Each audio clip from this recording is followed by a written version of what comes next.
All right. How's everybody doing tonight? Or today, I should say. All right. So, week 5.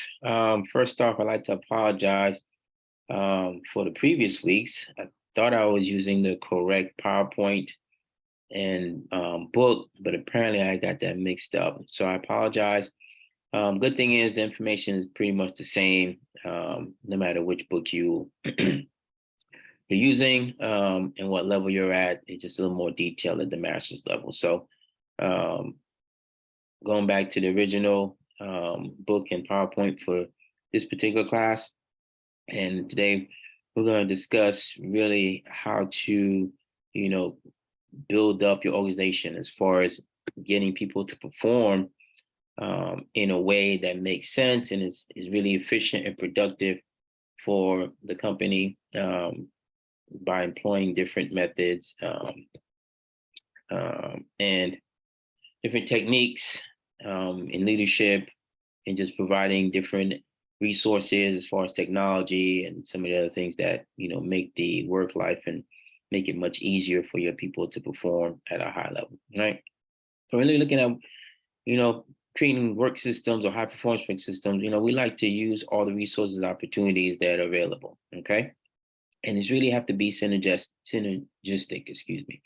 And they all kind of have to fit together to create this system or this process in which is one, easy for people to understand, right? Because you have the people part, and then you have the technology where you're trying to integrate that into the people's everyday, day-to-day jobs. And how does that fit in with the objectives and the mission of the organization? And how does that tie in with people's individual skills?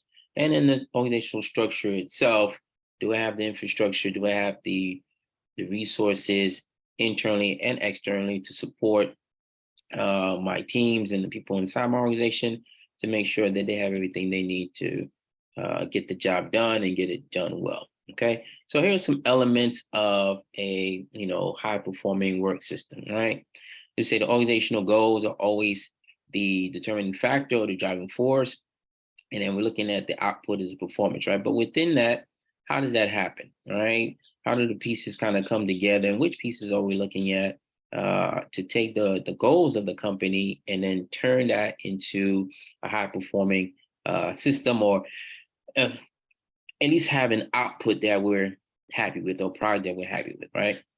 So you got the organizational structure, you got the task design, you got the people, which includes selection, training, development. You have the reward system, and you have your information systems.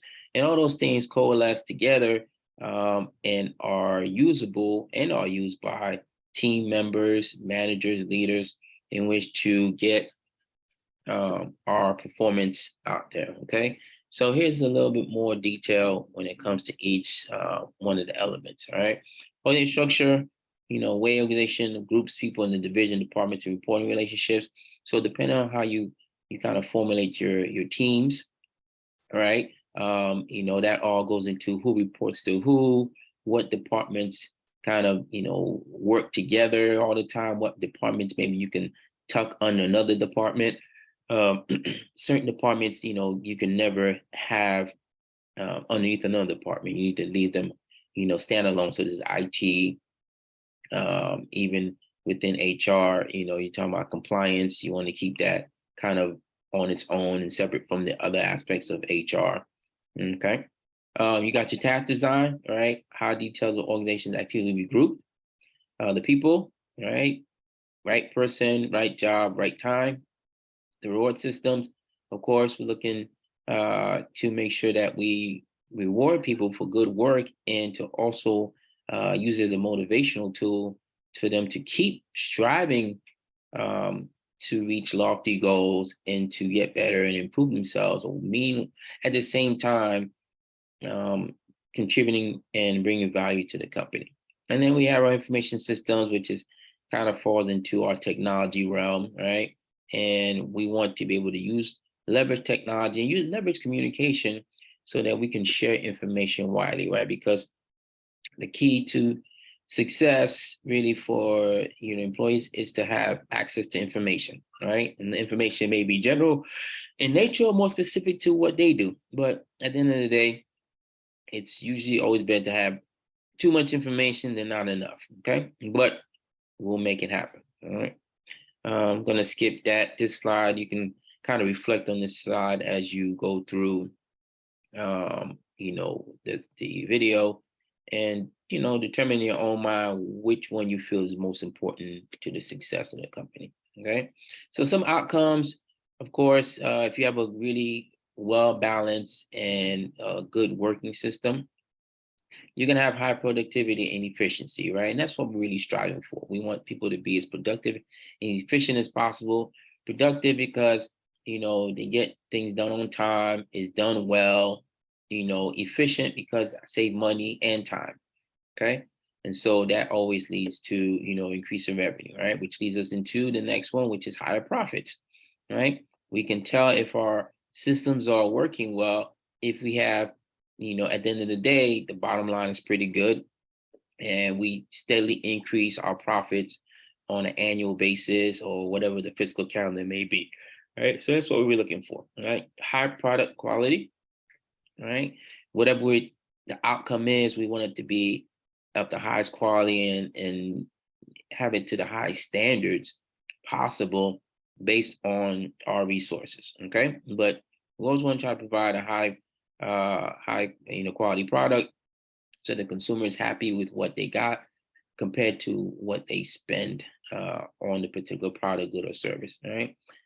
Great customer satisfaction, right? Because you want people to understand that you care about them even after they made the purchase, right? And that is the area where you probably make the most headway with the consumer if you have a very robust and well-maintained customer satisfaction, kind of mechanism to where the people can easily call in if they have a problem, all right, or if they have an issue, or they want to, say thank you or give you some praise for something that was well done. Excuse me.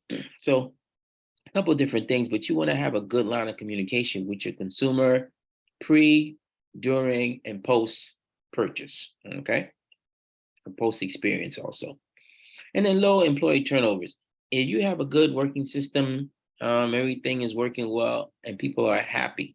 All right. That's really what you're looking for. People are happy, they're content, they're satisfied in their work, they're engaged, then you'll see that people will more likely want to stay within the organization and not move forward to any other, place and not leave because they're happy and things are going well. Right. That's what we want. We want to create long-term employees who are happy to be in the space. I'm sorry, happy to be in the space and ready to, commit long-term to the interests of the company. Okay. So here's a figure, the outcomes of a high-performing work system. Okay. Of course, interesting job always is important, all right? Satisfied workers. You got high quality here, which leads to satisfied customers, all right? Innovation, knowledge sharing. So, all these things kind of feed into each other, right? They all kind of help each other along. If you look at the flow of everything, you notice that everything kind of eventually flows into, these four particular elements that at the end of the day, lower costs, higher profits. And that's what we're really looking for, right? Reduce costs, increase revenue, which means to increase profits. Okay. Now, if you're looking for some, characteristics of high performance, right? Teams perform work, right? So if you have teams that are very, good and work together very well, then they're gonna put out some good work and have fun doing it and build relationships and bonds that will further cement the team, right? And then which will lead to them working on other projects and those being successful as well, right? The employees, always want to have a voice, right? In kind of what goes on with whatever they're working on, right? So if they have a voice, or at least they know that they can voice their opinion or maybe some suggestions or recommendations, then that's always a good thing. Okay. Employees receive formal performance feedback involved in performance improvement process. Employees always want to know how they're doing, right? Are they doing well? Are they meeting the standards? Are they, knocking it out the park? Are they performing below standards or expectations? And you should not wait till your annual evaluation to really give them feedback. You should probably give them feedback on a regular basis in an informal and formal setting, right? But it doesn't take much to, pull someone to the side as they are engaged in a particular activity and say, hey, you know what? I like how you're doing this. It looks good. Let's try to, use this in the future as a template. Or I don't like this, and I think that you need to go in a different direction. But overall, you're doing well. We just need to tweak a few things, right? So giving feedback whenever it's appropriate is a good thing, right? And you shouldn't wait and prolong, feedback and then dump it on an employee at their formal evaluation period. All right, you should be informally and formally giving feedback, telling people how they're performing, giving guidance, advice, and that kind of thing to make sure they're on the right path. To kind of being part of the whole team that's really participating for the high performing work systems.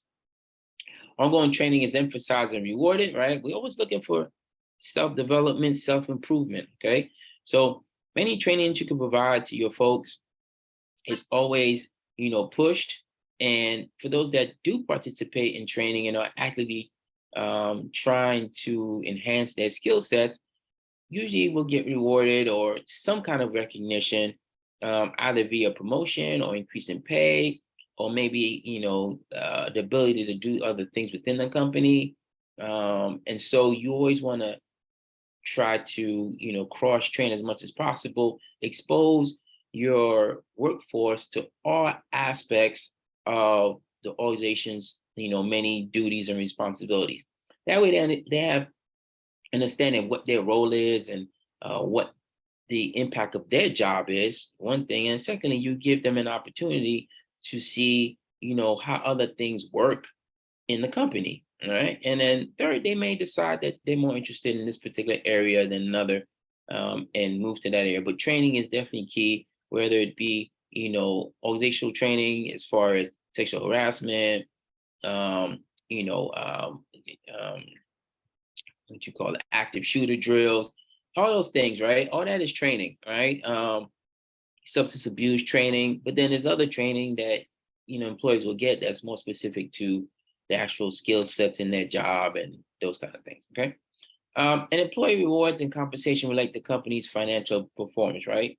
You should you normally tie, how well the company does to how well you will do if we perform well, right? And so that gives the employees some motivation, some incentive to perform well and to, try to be a high performer, because they know at the end of the day, if they perform highly, or well, and the company performs, well, then they will reap the benefits financially of that, high performance, So the company will reward them with some kind of, bonus, or maybe some other things that they have that are available to employees.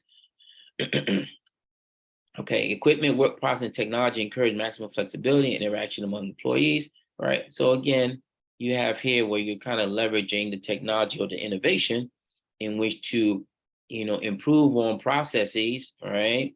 Which will in turn maybe allow your workforce to have more flexibility on their time, the way they approach their job, right?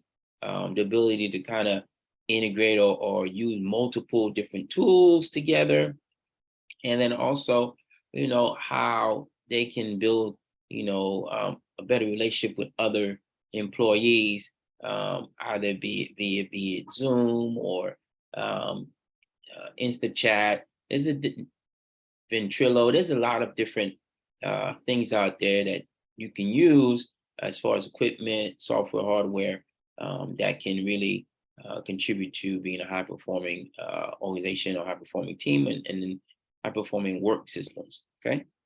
Employees participate in planning, changing equipment, layout, and work methods. Again, this goes back to being invested or having an interest in letting the employee know that their opinions and their suggestions are valued. Not saying that we're going to definitely use it, just saying that we think what you think is important. So please tell us, because we may very well incorporate that into our approach with this particular issue. Okay.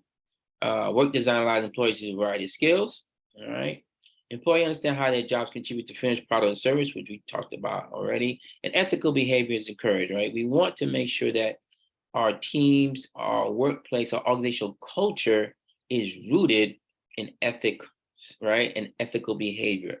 We don't want people taking shortcuts or, doing things that may not be in the best interest of the organization or the consumer, and only in their interest, only in their best interest, and then they're making decisions based on what they want, or making decisions that are very questionable and really violating a lot of ethical boundaries, ethical lines, and so that can lead to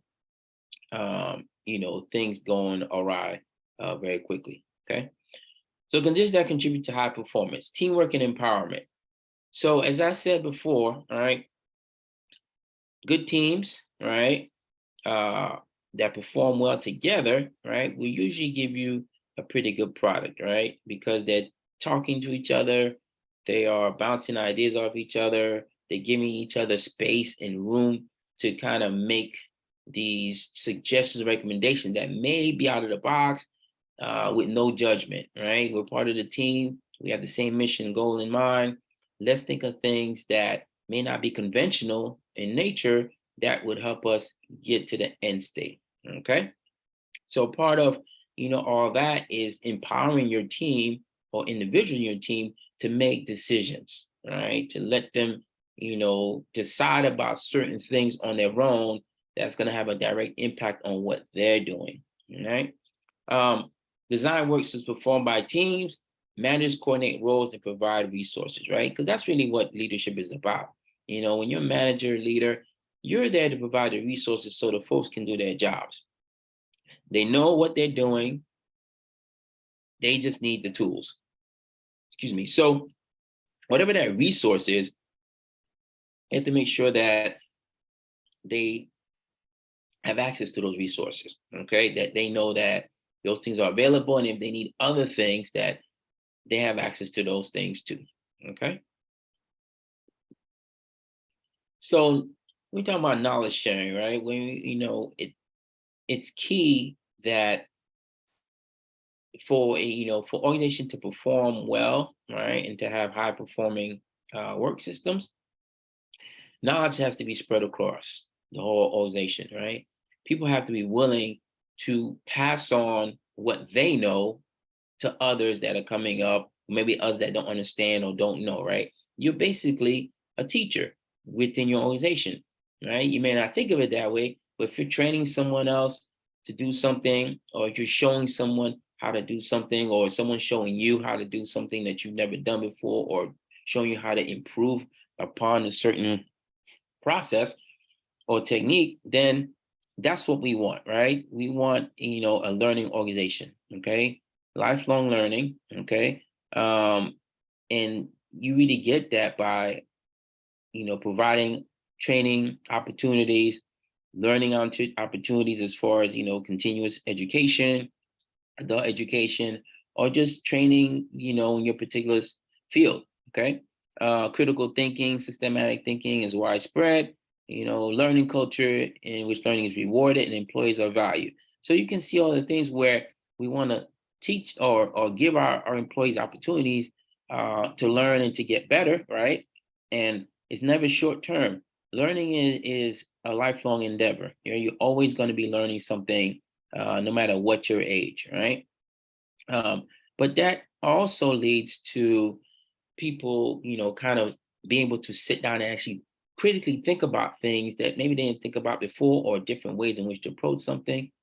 And so it's important that we open that door, right? We provide that opportunity for the workforce, and set the culture within the organization, which one is that they understand that this is an environment that we are always trying to get better. We're always trying to learn more and more. And if you are, proactive and really want to get better, and take on new skill sets, and improve yourself, right? You'll be rewarded in some shape, form, or fashion at the end of the day, right? Another condition that contributes to high performance is job satisfaction and employee engagement, right? As we said earlier, one of the four elements, right?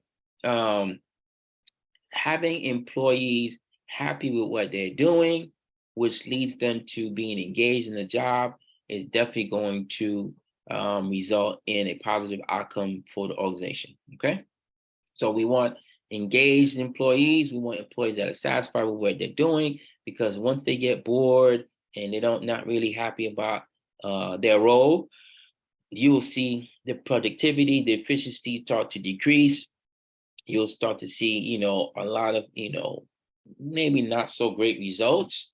And that will force you to either have to, bring the person in and talk about some remedial training, or maybe, it may be time for them to move out that department or section because they're bored and they need to find something else to do. And that's not an option. Then they have to kind of, step up and increase, their productivity and efficiency. But typically, if employees are engaged, then they're normally, good to go and happy, and they find fulfillment in their job, when it comes to the job satisfaction aspect. All right. So then also you have brand alignment, right? So that's just ensuring that HR policy, practices, and programs support or congruent with brand, right? Basically, what we are, all our rules and the policies, standard operating procedures, the employee handbook, all those things should line up with who the company is, as it relates to public perception. Okay, is this a good company that is viewed in the public eye as a reputable, honest corporation or organization, right? And all the policies internally and externally, if possible, should align with that, right?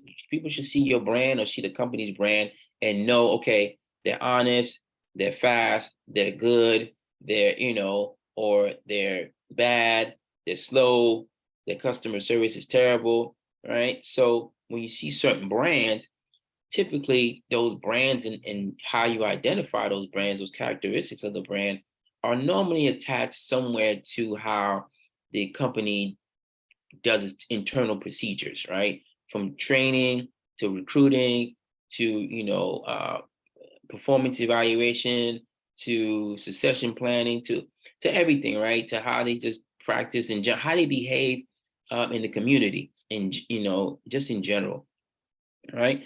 Passionate workers are fully engaged. Companies become part of their sense of who they are, right? So you'll find that in many aspects, if you have, somebody who's really about the company, right? They are hard performers, right? They're great performers. They come in early, stay late, right? They really know the ins and out of the company. They still have to, still gotta have some good work-life balance in there, but at the same time, they tie their identity to the company, right? To what they do, right? An artist may tie their identity to their work, right? Same thing with employees in an organization. They may very well, consider their job who they are, right? That's just who I am. I'm a doctor. I'm a lawyer. I'm garbage man, right? And I take pride in that. Okay, I take honor in being a Uber driver, and you can tell because my car's clean. All right, I have water. I'm on time. I'm very polite.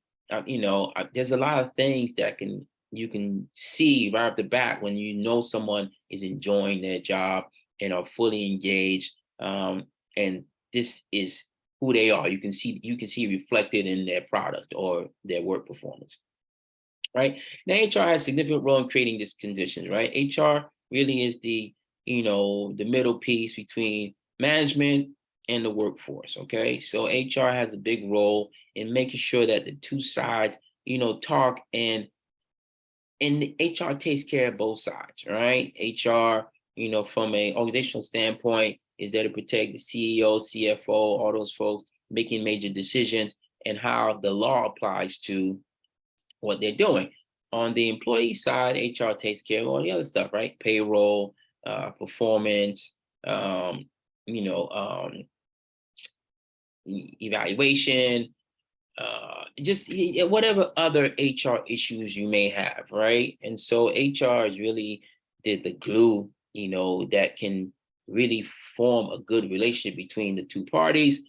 And if there's a good relationship between the two parties, you'll probably have some high performing work systems, high performing teams, and you'll have some good products, goods, or services coming out of the organization, and people will be happy and content at the same time, right?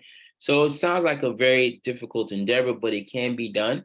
And it's not to say everybody's not going to be happy, right? Because there are people that are doing their job, they may be burnt out, and they no longer see this as a viable option for them, and they want to move on to other things, and they may start to lose interest and focus and not really perform, that well. So it's not, all rosy sunglasses, that kind of thing, right? We're not looking to rose-colored frames, but we want to make sure that people are happy and engaged and satisfied with their job, because that will lead to them performing at a higher level, right?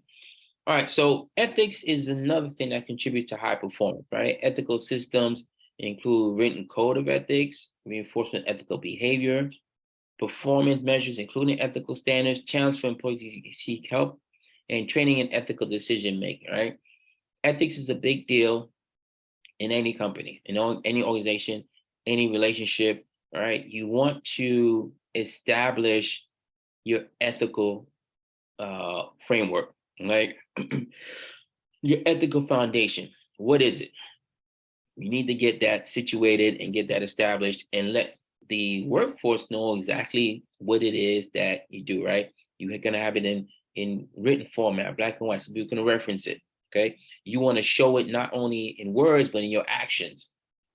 You want to make sure that, when you are evaluating them, that they know that your ethical behavior is part of the performance evaluation, right? And then there's places to seek help or to get guidance when there's an ethical dilemma, right? That we can't really come to a resolution with internally, or, we just can't make a decision as to which way to go with it, right? And then training and ethical decision making, okay? We should always have some training that highlights ethics and some of the dilemmas that you may face, very, relative to the job. Okay. So here's some HRM practices that, really contribute to high performing systems, right? The job design, of course, recruitment and selection, training, performance management, and compensation. All the stuff that we've kind of looked at before, and just realizing that all these things, combined, really will, enable your company, enable your team, enable your department to really perform at a high level. Okay. So looking at the points of people, this is a quote from the Senior Vice President and HR Executive of Bank of America, Merrill Lynch, right? You want a leader who understand the value the HR process brings to driving strategy. Every strategic decision, issue, or initiative a business leader faces comes down to people, right? At the end of the day, we're talking about HR, right? Human resource, right? People. So if you have good people, then you probably will have good company, right? But good people don't necessarily just walk into your place of business and are ready to go, right? Having good people in many instances requires that the organization be proactive in how they mold their employees and workforce, right? And how they set the standard, set the rules, set the expectations, right? So if you do all those things, people will understand what they should be bringing to the table and what's expected of them, right? But people are the most important thing in any organization. The product is great, but at the end of the day, if you don't have people, and until we get some automation that can replace people, you you need to make sure that that the people are valued and they understand that their contributions go a long way to the company performing extremely well. Okay. So here's something that can help organizations achieve high performance. Okay. HRM practices match organizational goals, right? Individuals and groups share knowledge.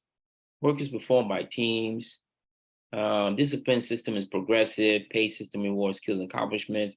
Technology reduces time and cost of tasks while preserving quality. So you can tell all these things are about either either people or some kind of technology, right? Some kind of way in which we can enhance or increase the efficiency or productivity of a particular process or system. Okay. So, it's imperative that you look at these particular, things and think, okay, where can I improve in my own organization, right? Where am I lacking in these categories? And how can that help me increase the efficiency and productivity of my company so that I have high performance and have good working systems? Okay. So here is, a diagram, and, this is employee performance as a process. Okay. So we have the organizational goals, all right, organizational goals, excuse me. And then in between that, and then you have your individual skills and ability, individual behavior, and objective results. All right. So everything feeds into the results, right? But you can see the situation has a bearing or influence on the person's behavior. Okay. So it's the goals and then the situation. And then depending on the person's skills and abilities, they will act a certain way based on what's going on, right? So kind of like situational scenarios, situational leadership, right? Because at the end of the day, we're trying to get a particular outcome or a particular objective, right? But all these things play a role in those particular aspects. All right, so guidelines for performance management systems. Right? Performance management systems and performance evaluation in general should be very, very objective, right? You don't want to be subjective. You don't want to be biased. You want to treat everyone the same. And so because of that, we have management systems, right? That gauge performance and give everybody the same evaluation metrics and criteria, depending on, the job and your role and that kind of thing, right? But some guidelines are, first, you want to define and measure performance in precise terms, right? You want to link performance measure to meeting customer needs, right? How is, your performance going to impact the end state of the consumer and how they feel about the product, good, or service, right? And then measure correct for the effect of situational constraints, right? You have to keep in mind that there'll be situations in which there aren't any metrics for per se, right? They just are one-offs, or even they're not one-offs. There's just situations where it's you have to make sure that you are able to capture the person's performance in these probably unconventional or very interesting situations, right? Depending on what the job is, right? It could be anything. And so, if the person, performs in an exemplary way during a crisis, that's something that you have to really, look at when it's time for performance evaluation, right? To figure out, okay, did they go above and beyond what I expected or what they were supposed to do, what their responsibilities called for? Did they underperform? Did they not really, meet the mark?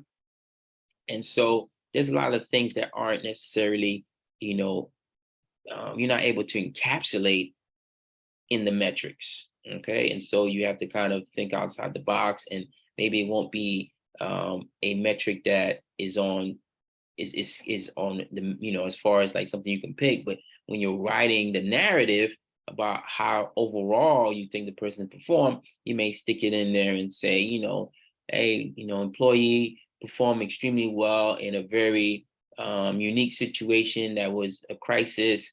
It took charge, handled the crisis. Customer was happy, and such. Want to recognize that particular person for their decision making and the steps they took to address the customer's concerns. All right. Next is HRM technology. All right. And so technology, of course, has a huge role in our day-to-day lives, and all organizations now are looking for ways in which they can leverage technology to not only increase productivity and efficiency, but to decrease the manpower requirements, and to facilitate, a more productive and efficient process for the employees, right? And so, any tools that we can provide that are technologically ahead of the curve are great, right? But when you look at technology and how quickly technology changes, you have to make sure that you pick the right technology and are able to implement it rather, swiftly.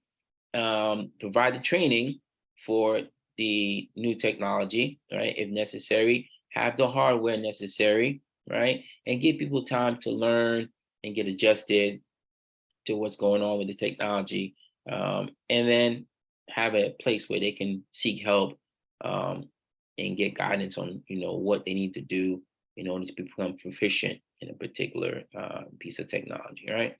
So when we look at applications for HR when it comes to technology, we have the transaction processing. Right. Basically, we're doing computation and calculation, input in, output out. Okay. And so we're looking at, what are our processes, what are our steps, what are our, is a transactional endeavor, right? Decision support systems designed to help managers solve problems, the what if feature, right? One thing with technology is that you are able to, in some instances, do scenarios, right? Simulation testing, and just see, if I make this decision here, how will that impact the outcome, right? Vice maybe another decision. So technology helps you make decisions, make mistakes about decisions you made, right? Maybe it wasn't the right decision, but not suffer the consequences that you would, if you didn't have the technology. Okay.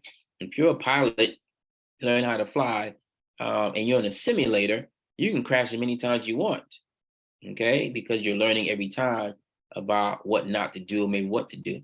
In real life, if you are training, up in the air, you can only crash but once, right? You may crash multiple times, but you may die also, all right? Not to be morbid or extreme about it, but you understand what I'm saying, all right? Simulations and support systems that help people, come to a decision point, are very helpful in developing people and their decision-making capabilities. Okay. Expert systems incorporate decision rules of people deemed to have expertise in certain area, right? So it helps you really, really just kind of a plus up or a multiplier of your skill sets, right? And just maybe, what you're doing, but this technology verifies or backs you up, so it gives you redundancy in what it is that you're doing, and gives you confidence and trust in your decision making and the outcome that you're looking for, that you think is going to happen, right? So it serves as a additional support, all right, for your decision making. Right? Relational databases, of course, like Excel, Databricks, AWS, those kind of things, they start linking common elements, okay? Just storing data, but that are related in somehow, right? Can help us, not only have a centralized location, but also helps us to track different things that we may be looking at, right? From an HR standpoint, right? I want to track how long people have been working for the company, how long they've been in their job, what is their current pay rate, are they, eligible for promotion, all those little things, right? Training courses, compensation, all that stuff, right? You can put that in an Excel database or access database, excuse me, but Excel, you can use Excel to create a relational database, all right? And then when you have that, you can also create a dashboard, right? To where people can kind of go click on it and see how they're doing as far as maybe they're having to get a certain certification and they've hit 5 out of the 10 requirements, or they're looking at how long they've been, in that certain position, and next year they'll be eligible for promotion or a pay raise or whatever the case may be, or maybe some other incentive, right? But you can see the progress, right? um Visually, right, which always gives people a better understanding of what's going on. Okay. And then with technology you have EHRM, which again goes back to kind of some of the systems that enable the employee to keep track of what's going on with their personnel files and that kind of thing, but also helps us, or helps the organization and HR, speed things along. Okay, so you have access to an electronic EHRM. At any time, an employee can go on the platform, check out whatever they need to check out, and not have to worry about waiting until Monday or wait until work hours to go talk to HR for something that is, probably just needs a simple answer. Okay. They just want to know how many vacation days they have, or do they have any accrued, bonuses, or, whatever it is. Okay. Social media. Okay. So social media, has basically become a mainstay of any organization, especially from the marketing aspect. Okay. When we talk about social media, when it comes to HR, we really use it as a way to communicate, coach, and train employees, right? Either, we will use social media to convey information, or to have some kind of training seminar, training forum, right? You may use Facebook to, communicate with a large number of folks within your particular organization, so they know what's going on, right? But you may also use it to do a training class, right? Or to coach one-on-one, or whatever the case may be. Social media, um, although many companies are okay with using social media on a personal basis, right?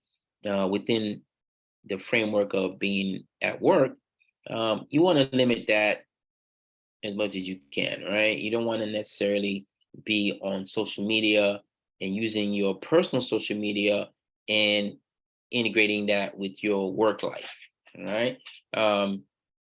Those two things typically don't mingle very well, depending on, of course, your lifestyle. If you worried about, privacy and intrusion, you probably don't want to, have your personal social media be kind of coalesce, or joined at the hip with your work life, right? But social media is definitely a huge uh, piece that is used by HR for communicating and to getting the word out, and to provide training, and to provide exposure to different things that are going on within the company.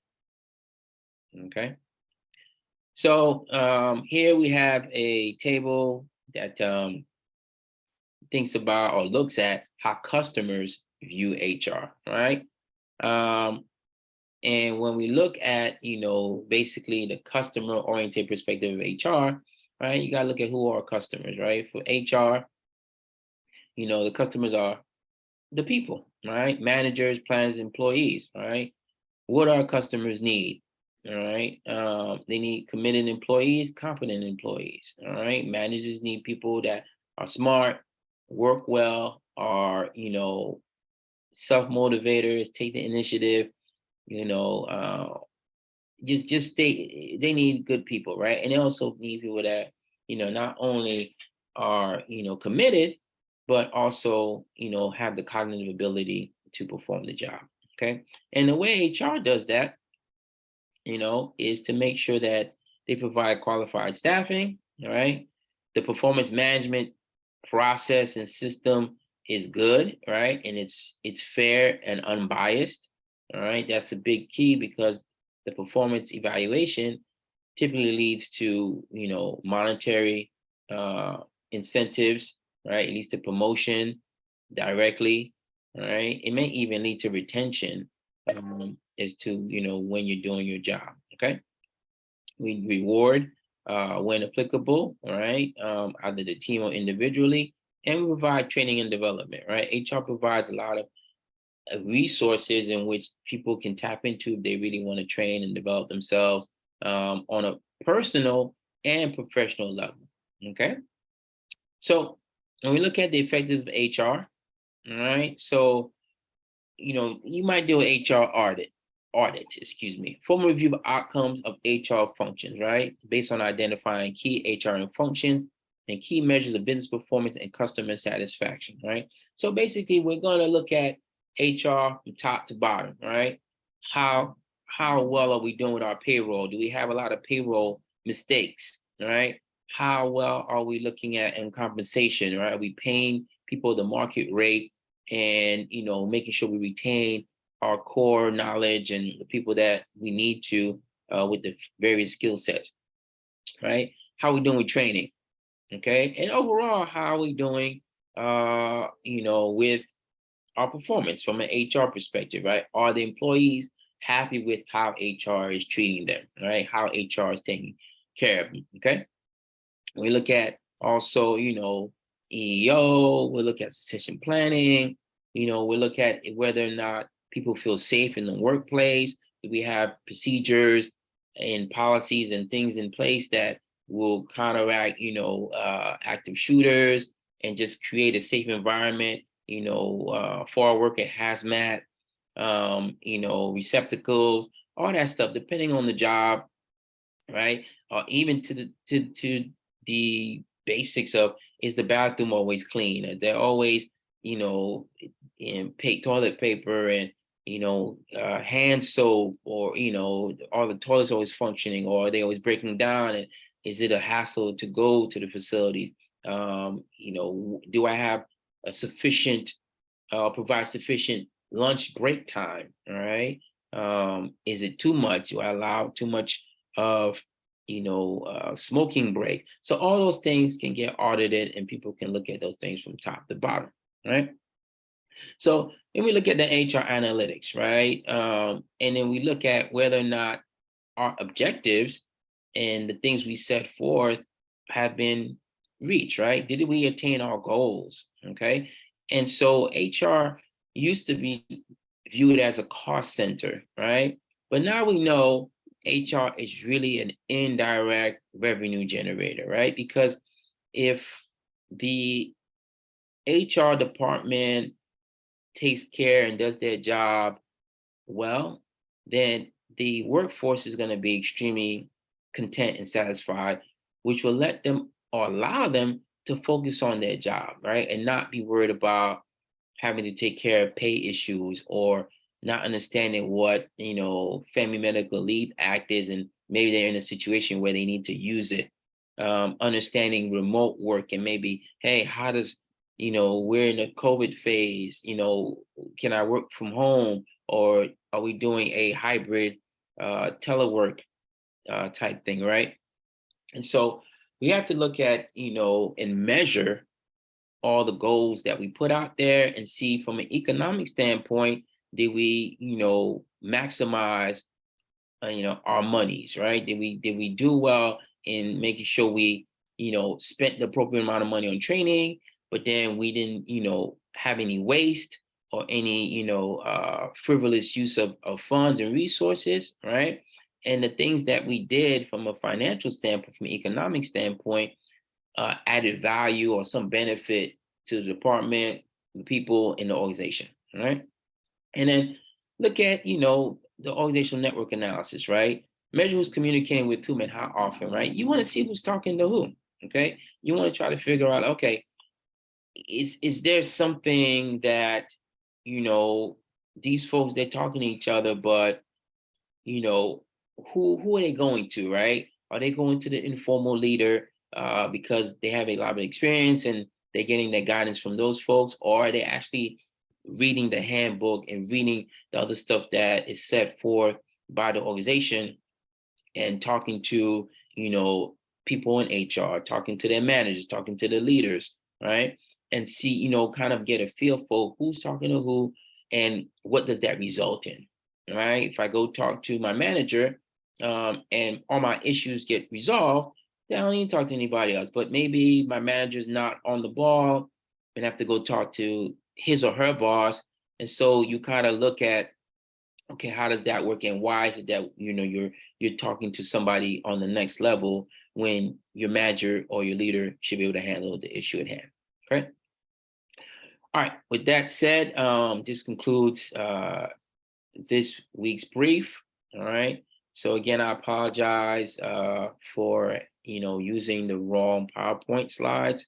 But as I said before, the information is relatively the same, just a little more detail in the master's level classes. Okay.